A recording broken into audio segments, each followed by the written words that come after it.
एहसन शाह को उस दिन ही क्यों मारा गया जिस दिन पूरे मुल्क में 3 छुट्टियों का ऐलान किया गया था। कैमरे की तरफ मुंह करके गया था, पुलिस मुकाबला चली है। इसके जाने का सबसे बड़ा फायदा हम पाकिस्तानियों को हुआ है। शेख जैद बिन सुल्तान हॉस्पिटल जो है ना वादत रोड है मुस्लिम टाउन में, उसकी बैक साइड पे आप चले जाओ उस एरिया में, वहां पर रात को पुलिस की 60 से 70 गाड़ियों ने रेड किया है और एक कोठी के अंदर पुलिस घुस गई है।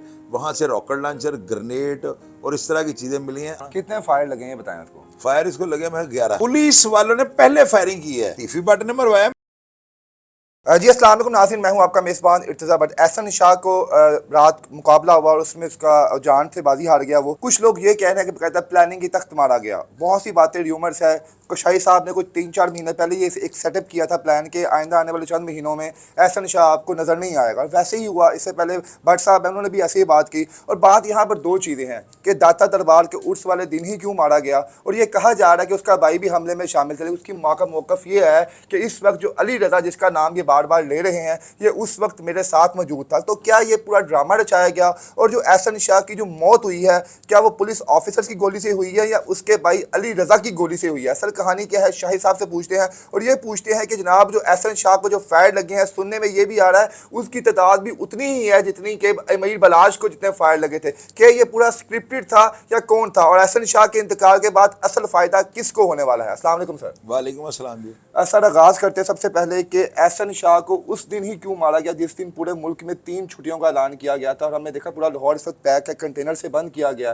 क्या ये भी कोई प्लानिंग का हिस्सा था कि इसको इस दिन हमने जो है दुनिया से इसका सफाया करना है? ये जो है ना नगरी दाता की है। जी जी, यही कहते हैं ना हम लाहौर शहर को। जी सर। कि नगरी दाता दी। दाता जो है ना, दाता सरकार एक बहुत ज़्यादा एक परहेजगार और एक बड़ी, हमारे लिए मुसलमानों के लिए बड़ी बहुत बड़ी पर्सनैलिटी है, बहुत बड़े किरदार हैं वो। कि उनसे लोग जाके मनते मांगते हैं, लोग वहाँ पे बड़े बड़े चिल्ले काटते हैं, बहुत बड़े बड़े, मेरा ख्याल है दूध की सबसे बड़ी शबीलें यहाँ पे लगती हैं। उन्होंने जो है ना इसके ऊपर जो है ना हशर उठाया है। उन्होंने तारीख में, अब जिस दिन ये मेले का अनाउंस होगा ना, लोगों को फ़ौरन याद आएगा एहसन शाह कुत्ता उस दिन जो है ना मारा गया था। यार इसको शाह कहना जो है ना, सैयद बरादरी पे सवालिया निशान है। ये एहसन कहें सिर्फ इसको ना। इस बंदे को जो जिस तरीके से पुलिस वालों ने मारा है ना, पुलिस से मारा है या दुश्मनों की या अपने साथियों की फायरिंग से मारा गया है, मैं इस टॉपिक पे बात ही नहीं करूंगा। और अगर आप मुझसे ये पूछेंगे ना, मैं कहता हूँ अगर पुलिस ने जैली मुकाबले में मारा ना, मैं अपनी लबकुशाई नहीं करूंगा। पूछें क्यों? क्यों नहीं करेंगे यार हम पाकिस्तानी हैं। इर्तिज़ा भट्ट साहब, आपके बारे में अगर इंडिया में ये कहा जाएगा पाकिस्तानी ते बगैरत ने, इन्होंने पैसे दे तो भैना पेश कर देंगे ने, तो चंगा लगे। लेकिन शाही साहब बिल्कुल ठीक है, लेकिन कानून के मुताबिक अगर सजा मिलती तो वो ज्यादा बेहतर नहीं था? फिर भी लोग यार कानून को यहाँ पे जनाब कानून की भी बात यहाँ पे नहीं करनी। मेरे चैनल, मेरे यहाँ पे बैठ के ऑफिस के अंदर ना कानून की बात नहीं करनी। ये बिल्कुल गलत बात आप कर रहे हैं। यहाँ पे जो है इस्तगासा कमज़ोर होगा, प्रोसिक्यूशन अगर कमज़ोर है तो अदालतें कहाँ से रिलीफ देंगी? और अब इसको एहसन शाह को कैसे फिट करती पुलिस, मुझे आप ये बताएं। आप कहना चाहते हैं पुलिस मुकाबला जैली है, मैं कैमरे की तरफ मुंह करके गया था, पुलिस मुकाबला जैली है। चले मैं मान लिया आपकी बात। और भैया ये मावरा अदालत मरने वाला बंदा था, इसको पुलिस वाले जो मर्जी इसके ऊपर डालते, इसकी जायब को आप मौजूदगी साबित ही नहीं कर सकते और उसको रिलीफ मिल जाना था। अदालतों ने इसको छोड़ देना। तो किसकी इसके जाने से किसको फायदा? रिलीफ इसको मिल जाना था, ठीक है। बाहर आता कोई बंदा इसको मारता, वो समझ भी आती है बंदा मार गया। इसके जाने का सबसे बड़ा फायदा हम पाकिस्तानियों को हुआ है। कम अज कम वो जो हमारे ऊपर उंगलियां उठाते थे, हम उनको ये तो कह सकते हैं हूँ चलाओ। साड़ी पुलिस ने डंडा ठोकिया कि नहीं ठोकिया। लेकिन कल रात से एहसन की वालदा ये क्या क्या कर थक गई है जनाब कि मेरा बेटा किसी काम में मुलव्वस नहीं था, इसको बाकायदा प्लानिंग के तहत फंसाया गया। जो वीडियो कॉल जिसकी बिना पे इसको ट्रेस आउट किया गया, वीडियो कॉल भी एहसन शाह ने खुद नहीं की थी, दोस्त के मोबाइल से वीडियो कॉल की थी। ये सब कुछ हुआ और बलाज उस पर भाइयों से ज़्यादा तबार करता था। ये एक किस्म का बलाज को मारने के बाद एहसन को भी इसलिए हटाया गया क्योंकि उन्हें पता था कि बलाज के बाद एहसन ही है जो इस पूरे मामले में जो है अहम रुकन है। आप मुझे ये बताएं, आप जितने खूबसूरत हैं ना, कमांडो टाइप आप हैं, पूंडी तो आप करते होंगे। देखें माने कैमरे के आगे माने, कहीं ना कहीं आपने शशला लूटा होगा। कभी जाके अम्मी को बताया कि आज मैं 3 कुड़ियों ने ताड़े कहे, कभी माँ को जाके? ऐसा नहीं, बिल्कुल। आपने कभी बाहर से कोई समोसा किसी का उठा के खाया होगा बचपन में, माँ को जाके बताया था? और माएँ जो है ना सब की मासूम होती हैं, वो बेचारी, उनको कौन बताता है कि रात में कितने पार्टी था। माओ को झूठ बोल देना होता है। उसकी वालदा अगर आप कर रही हैं, बैंड डाल रही हैं, कलप रही हैं, या वो अपना इश्तिहार अंगेज़ रवैया मीडिया पे ला रही हैं, तो वो एक माँ है। तो माँ के ऊपर मैं क्या अब उसकी माँ को मैं कहूँ, मैं तो बस ये कहूँगा कि वो कुत्ता था। चलो जी, आपके ऊपर ही आते हैं। जिस तरह पुलिस की स्टेटमेंट है कि हम लोग शादबाग जा रहे थे किसी इलाके की निशानदही के लिए, वहाँ पे हमें खबर मिली कि वहाँ पे एक जदीद किस्म के असले पड़े हुए हैं जो कि एहसन शाह को छुड़ाने के लिए लोगों ने इस्तेमाल करने थे। तो शादबाग में क्यों गए और वहाँ से कुछ बरामद भी हुआ? नहीं नहीं, वहाँ पे ये असले की बरामदगी के लिए नहीं जी, गए। जी। ये जो था ना, ये जो एहसन शाह था, इसने शकील भट्ट सब इंस्पेक्टर जो है CIA ऑर्गेनाइज क्राइम, वो जो है ना क्राइम यूनिट के जो मोहम्मद अली भट्ट साहब नीचे काम कर रहे हैं, उनको धमकियाँ दी हैं इसने कहा कि तू मेरे केस में चुकिया होता, तेनू मैं नहीं छड़ रहा है। उसने कहा तू कौन बोल रहे हैं, उन्हें आगे से बताया मैं एहसन शाह बोल रहा हूँ। तो ये जो धमकियाँ थी ना, ये उसका रिएक्शन आया। पर अब तो जब 6 महीने वो जेल के अंदर था, एक बात है, 6 महीने में उसकी फैमिली ने कोई कार्रवाई नहीं की, ना कुछ छुड़ाने की कोशिश की है, और अब अचानक जब ये खबरें आई हैं कि जनाब उसकी जमानत होने वाली है, अब भी ये सारा क्यों प्लान किया गया? ठीक है, मान लेते हैं जनाब उसके दोस्तों ने हमला किया, लेकिन पुलिस की कार्रवाई की जाने से वहां पे कोई बंदा भी मरा उनका। मैं वो तमाम लोग अली रजा जो दोस्तों पे इल्जाम लगाया गया, वो भी वहां से बच के चले गए। मैंने माफ कर दो, और क्यों पुलिस वाले बेचारे ने मरवाना चाहते हो? नहीं, पुलिस वालों को नहीं कह अब आप नहीं, आप ये आपने वादे लोगों ने कहा पुलिस वाला कोई नहीं मरा। सर, मैं पुलिस वालों को नहीं कह रहा, मैं मुखालिफिन क्या कर जो कह रहे हैं कि 5-7 लड़के जो छुड़ाने के लिए आए थे, जिन्होंने हमला किया पुलिस वैन के ऊपर, उनमें से तो किसी की भी कोई भी सामने फुटेजेस नहीं है कि ये नहीं, लोग वो गिरफ्तार लड़का हुए हैं। पकड़ा गया ना, जबीउल्लाह, आपको नहीं मेरा नॉलेज में है। मैंने लेकिन वो उन्होंने ऑन द स्पॉट तो नहीं बताया कि इस मौके से ये नहीं नहीं, मैं बताता हूँ। वो इसलिए नहीं कहा, जब ये वाकया हो रहा था ना, जब ये फायरिंग हो रही थी, फायरिंग के तबादले में ये मारा गया है, थोड़ी देर के बाद ना वहीं पे कॉल चली है, लॉग बुक में रिकॉर्ड होगी, डॉल्फिन वालों ने 2 लड़कों को हाथ दिया है। वो लड़के रुके नहीं, उन्होंने पुलिस पे फायरिंग किया, डॉल्फिन वाला फायरिंग करके उन्होंने पकड़ लिया। होंडे वाला भाग गया, नीचे वाला दूसरा पीछे वाला गिर गया। उस लड़के से जगाना का पिस्टल निकला है, पुलिस वालों ने बैरल को हाथ लगाया तो उसमें से आग निकल रही थी, गर्म थी वो बैरल, ब्रश चले हुए थे उसमें से, वो लड़का पकड़ा गया। अब रात को जो है ना, आप कितने फास्ट हैं, आपको मैं पूरा एक ना बम्बार्ड किस्म का क्राइम रिपोर्टर कहता हूँ। आप मुझे ये बताएं, असले की बरामदगी के लिए पुलिस रेड यहाँ कहाँ गया पुलिस ने रात को? सर, हमें तो आ जाके ये खबर जो मिली है, रिपोर्ट है कि शादबाग जा रहे थे वहां पे, उसके बाद वो तो शादबाग जा रहे थे ना, जो जबीउल्लाह पकड़ा गया, उसकी तो अभी तक कोई खबर नहीं है। नहीं ना खबर। तो फिर माने आप मुझे, प्रेडिक्शन नहीं मैं करता हूँ, मैं बिल्कुल हकीकत आपको बताता हूँ। शेख जैद बिन सुल्तान हॉस्पिटल जो है ना, वादत रोड है गाल में, मुस्लिम टाउन में, उसकी बैक साइड पे आप चले जाओ उस एरिया में, वहाँ पर रात को पुलिस की 60 से 70 गाड़ियों ने रेड किया है, और एक कोठी के अंदर पुलिस घुस गई है। वहाँ से रॉकेट लॉन्चर, ग्रेनेड और इस तरह की चीज़ें मिली हैं। अब आप ये कहेंगे कि एहसन शाह चोई साहब, आप तो कहते हैं ये कंगला है, नांगा है। भैया मैं साथ ये भी तो कहता हूँ, जेल में बंदा पहली दफ़ा साइकिल चोरी में जाता है, दूसरी दफ़ा बैंक डकैती में। अच्छा, क्या उसको पता था कि ये लोग मुझे अंदर मार देंगे? देखिए सिंपल, अब नहीं, शाहिद साहब देखें, उसको- आपसे इसलिए सवाल पूछ रहे हैं कि वो ऑलरेडी जो उस पे ऑफेंस लगा था, उस ऑफेंस के मुताबिक उसने 2-4 महीने में बाहर आ जाना था। मैं आपको बताता हूँ, मैं तो अभी भी ये बात कहता हूँ। हाँ, तो फिर हाई कोर्ट से उसको इसकी क्यों जरूरत थी कि असला रखाने के कोर्ट लखपत जेल पे वो हमला फेडअप हो करवाने गया की? ना, सेशन से बेल कैंसिल हो गई है।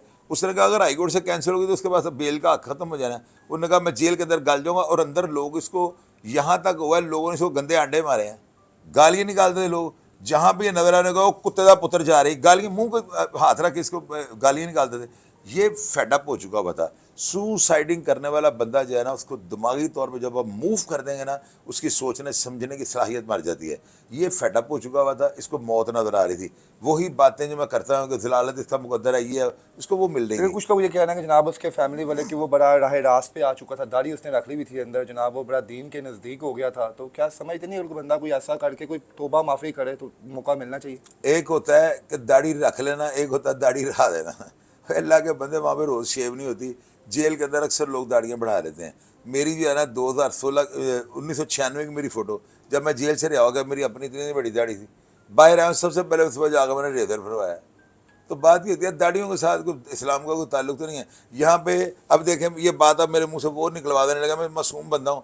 अब मुझे कैमरे के आगे करके बात ऐसी निकलवा देते हैं जो, अब यही देखिए इस बात पे क्या क्या हो रहा है। आपने दाढ़ी की बात की, इतनी इतनी दाढ़ियों वाले यहाँ पे क्या कर रहे हैं। मैं तो दाढ़ी वाले को देखता हूँ ना, मेजोरिटी में जो हो रहा है मुझे वो चोर लगता है। और दाढ़ी वाले को मैं देखा तो दाढ़ी रखिया, मैं कहा तेरे को मैं काम ही नहीं कराना। कितने फायर लगे हैं बताएं उसको? फायर इसको लगे मैं 11। 11। तो 11 क्या फायर। समझते हैं कि आपके अगर पुलिस की कस्टडी में वैन में बंदा था, मौत तो एक गोली में भी हो जाती है अगर राइट टाइम पे और राइट प्लेस पे लगी हो, तो 11 फायर क्यों मारे गए उसे? यार बहुत अच्छा किया है। मैं आपसे पूछ रहा, अच्छा तो किया है, ठीक है, खत्म हो गया, एक गन खत्म हो गया, हाँ। लेकिन 11 फायर, क्या इतना गुस्सा था या पीछे से ऑर्डर आया था कि जनाब इस बंदे को 11 की फायर लगाना है, जितने के अमीर बलाश के ऊपर हुए थे, कम से कम इसको भी एहसास हो गया हर फायर के ऊपर के मुझे क्या इसको जो है ना, आप ये कह सकते हैं कि इत्तफाकिया हादसा कह सकते हैं। और दूसरा ये है यार, इतना बट जब ना कल यहाँ पे खबर सुनी है ना, मुझे किसी ने सोशल मीडिया पे ना वो भेजी है, मैं व्हाट्सएप ग्रुप में किसी भेजी, काम से बंदे ने, उनका चॉइस भी हो गया। मैं ना मीठी सवैयाँ खा रहा था, यानी कि ना शक्कर डाल कर, मैं हम सियालकोट के लोग हैं, दही डाल के खाते हैं ना ठंडी सेवियों के ऊपर ना, मैं वो खा रहा था, हालांकि मुझे शुगर है, डायबिटीज पेशेंट हूँ मैंने खबर सुनते ना मैं को और शक्कर खा, यानी मेरे ये जज्बात है, काम आदमी हो गए। एक्साइटेड थे आपके यार, ये और यार अच्छी मुझे खबर बड़ी सुनने खुशी को है खुदा की कसम, हालांकि उसके बाहर आने का ना मुझे होना चाहिए था कि यार ये बाहर आया मेरा बुरा सोचेगा ये वो, और मैं इन चीज़ों को नहीं, मुझे तो, मैंने तो आपको प्रोग्राम में भी कहा हुआ है कि जिन्होंने शौक है ना मेरे नाल मिलन दा या कोई अपना रिश्ता देन दा, मुझे कॉल कर ले, अगर मैं उसके घर पे ना पहुंचूं तो वो ये समझे प्रोडक्ट लोकल पर ये नहीं है। 11 के 11 फायर जो हैं किसकी जानिब से लगे गए हैं? मेरा ख्याल वो है तो गाड़ी के अंदर था। मेरा ख्याल है कि अगर शायद इसको इसके साथियों को फायर लगाओ, ये मेरी अकल तस्लीम नहीं करती। और देखें, बात सुने, आप कैसे मीठा सवाल करते हैं, काली ऐनक लगाई है, आंखों से पता नहीं लग रहा आप शरारत कर रहे हैं क्या कर रहे हैं। वैसे आप बड़ा शरारती सवाल करते हैं। आप शकील भट्ट को नहीं जानते, मोहम्मद अली भट्ट साहब को नहीं जानते, जानते जितनी हम उनकी तारीफ सुनते हैं। उनसे बंदा बंदा आप यार बंदा छुड़वाने की बात कर रहे हैं। और ये वो पुलिस अफसर हुए हैं, इनको जब नजर आ गया होगा ना, वो शूटरों ने ना गली टर्न किया इनकी गाड़ी के पीछे, जो पीछे लगे हुए थे इनके पीछे ही। हाँ इनके पीछे लगे कितने हैं के ना। बंदे थे अंदाजन वो? 2 मोटरसाइकिलों में सुनने होंडे थे, 4 लोग थे। 4 लोग थे। ठीक हो गया। तो इन्होंने भल्ले वाली दुकान से लड़का निकला, अब आप जायब हुआ, अब देखे क्या हुआ, लड़का बाहर आया, ठीक है, ऐसे बाहर 2 होंडे उनके ऊपर बैठ के लड़के। ठीक है। जाहिर है पुलिस की गाड़ी आगे थी, उन्होंने उसी वक्त पिस्टल नहीं निकाले होंगे। जब हम कैरी बाइक पे जाते थे ना, पिस्टल साइड पे लगा हुआ था, जो ही हम बाइक पे बैठ जाते हम पिस्टल निकाल के हाथ में रख लेते थे। अब वो लड़के जो है ना पुलिस का एज लेकर ना, उन्होंने पिस्टल निकाल के, जगाना 20 शटर पिस्टल है यार, 12-15 लाख का पिस्टल है वो निकाल लिया, उन्होंने निकाल के रख लिया। ठीक है। पुलिस वाले पीछे कांस्टेबल बैठा, उसने आगे ड्राइवर को फोन किया, उन्होंने कहा गड़बड़ है, गड्डी फटाफट मोड़। उसने गाड़ी ऐसे मोड़ी है तो ये इनकी मौत ही, इनको चुक के फेरे थी, इन्होंने भी मोड़ लिया मोटरसाइकिल उधर। पुलिस वालों को कन्फर्म हो गया क्या साढ़े पीछे ही लगे ने। पुलिस वालों ने पहले फायरिंग की है, लाओ मुझे अदालत में ले जाओ, मैं कह दूंगा। पुलिस ने पहले अपने बचाव के लिए पुलिस ने फायरिंग शुरू कर दी इनके ऊपर ना, हवाई किया, ये जो भी किया, आगे से जो अभी कार्रवाई शुरू हुई है। उनका मकसद एहसन शाह को दौड़ाना था। जब पुलिस वालों ने ये देख लिया होगा ना इनकी टीम ने, लो मैं अपने तरफ से अंदाजा लगा रहा हूँ, ये भी प्रेडिक्शन सही होगी। मोहम्मद, उनको पता होगा जे नस गया ना तो मोहम्मद अली भट्ट साहब ने साड़ियाँ गर्दना ला देनी है। उन कांस्टेबल ने इस जख्मी को और फायर मार के मार दिया होगा, क्या इन्होंने नहीं नसन देना, उन पावे से ही मर जाइए। ये इस तरह हुआ है। तो क्या समझते हैं इसका फायदा किसको हुआ? उनके एहसन शाह तो एक कड़ी था बस, इस पूरे इसका फायदा आपको और हमें हुआ है, पाकिस्तानियों को। हमारे जो कपड़ों पे दाग लग गया था ना, हम बेगैरत कौम है, हमने बता दिया, हमारे इतने डंडे जाकर सीधे पीछे लगते हैं तशरीफ के अंदर। जो इससे पहले जो भट्ट साहब है उन पे भी इल्जाम लग रहे थे, अब आप क्या समझते हैं उनका चेहरा क्लियर हो गया? तीफी भट्ट का, जी। तीफी भट्ट ने मरवाया, मैंने कहा चेहरा क्लियर किया। नहीं, ये इसके इंतकाल के बाद, इसकी मौत के बाद एहसन शाह की, अब वो क्लियर हो गए हैं। तीफी भट्ट बेल ले लेगा, बेल ले लगा, ये भी आप पहले पेशेंट को ही कर रहे हैं। ये पेशेंट को नहीं कर रहा हूँ, कंफर्म लेगा बेल। अबे केस में है क्या, उसने बेल लेनी है, इंटायरम ही कंफर्म हो जानी। क्या सियासत में इसका कुछ अमल दखल लग रहा है उनके? मैंने सियासत अमीर बलाज की फैमिली, ये बहुत बड़ी दहशत गर्दी से लाहौर बच गया, वरना कोट लाखपत जेल के अंदर रॉकेट लॉन्चर जो है ना फायर किए जाने लगे थे। और मियाँ फारूक नज़ीर साहब जो है ना, उनको एक ऑफिशियली लेटर आया हुआ है, वो मेरे ज़राए ने मुझे ये बताया, उन्होंने कहा उसके अंदर ये लिखा हुआ है आपकी कोट लाखपत जेल से जो है ना एक हाई प्रोफाइल बंदा भागने लगा है तो सिक्योरिटी बढ़ा दें। तो उनकी तो वैसे ही इतनी ज़बरदस्त सिक्योरिटी है, पहले बैरियर तक उन्होंने पूरी जेल को सिक्योर किया हुआ है, और इजाज़ असगर वहाँ पे सुप्रीडेंट लगे, उनको होते हुए ऐसा बलाज फैमिली से कोई रब्ता हुआ इस वाक़े के बाद, या उनके कोई दोस्त ने आपको क्या होगा सर आपका शुक्रिया अदा किया होगा? अभी मैंने रब्ता नहीं किया, लेकिन वो शुक्रिया मेरा अदा करें या ना करें, मेरी हमदर्दी उनके साथ है। क्या आप समझते हैं जिस तरह आप खुश हुए हैं कल आपके, क्योंकि आप भी खुद इस फील्ड में हैं, इस तरह ये खुशियाँ अमीर बलाज के घर मनाई गई होंगी? आपको दुख हुआ था जब एहसन शाह मरा? नहीं जी। तो फिर सारी कौम अगर खुशियां मना रही है, और देखें आप कह रहे हैं 3 छुट्टियों का प्लान था यार, अगर ये प्लान भी था फिर भी पंजाब पुलिस जिंदाबाद। अगर ये जैली पुलिस मुकाबला 2 हाथों से सलाम, अगर ये पुलिस मुकाबला किसी भी जराए से हुआ है या बेगुनाह मार दिया है, ये बेगुनाह नहीं था, ये पाकिस्तानी कौम का, कि ऐसे पुलिस मुकाबले हमें आंदा भी देखने को मिलना ऐसे पुलिस मुकाबले होने चाहिए। शाबाश पंजाब पुलिस, शाबाश। जी नाज़रीन, शाहिद साहब की गुफ्तगू आपने सुनी, और पूरी कहानी जो आप लोगों के जहन में चल रही थी कि उस रात क्या हुआ होगा, किस तरह मारा क्या होगा एहसन शाह को, तो ये सारी कहानी शाहिद साहब ने पूरी तफसीलन स्टेप बाय स्टेप आपके सामने रखी है। और अब आप लोग खुद भी फैसला कीजिएगा कि उस वक्त जो मौत हुई है, जो प्लान पूरा सीन क्रिएट किया गया, क्या बिल्कुल वो ठीक किया गया? और एहसन शाह जिसकी फैमिली इस वक्त कह रही है कि वो गिल्टी था, क्या समझते हैं जनाब, क्या उसका जो कसूर था उसको दुनिया में ही मिल गया? क्या ऐसा होना चाहिए? और आज अमीर बलाज की रूह को कितना सुकून मिला होगा, ये भी आप हमें बताइएगा। इसके साथ ही इजाज़त दें, अल्लाह हाफ़िज़।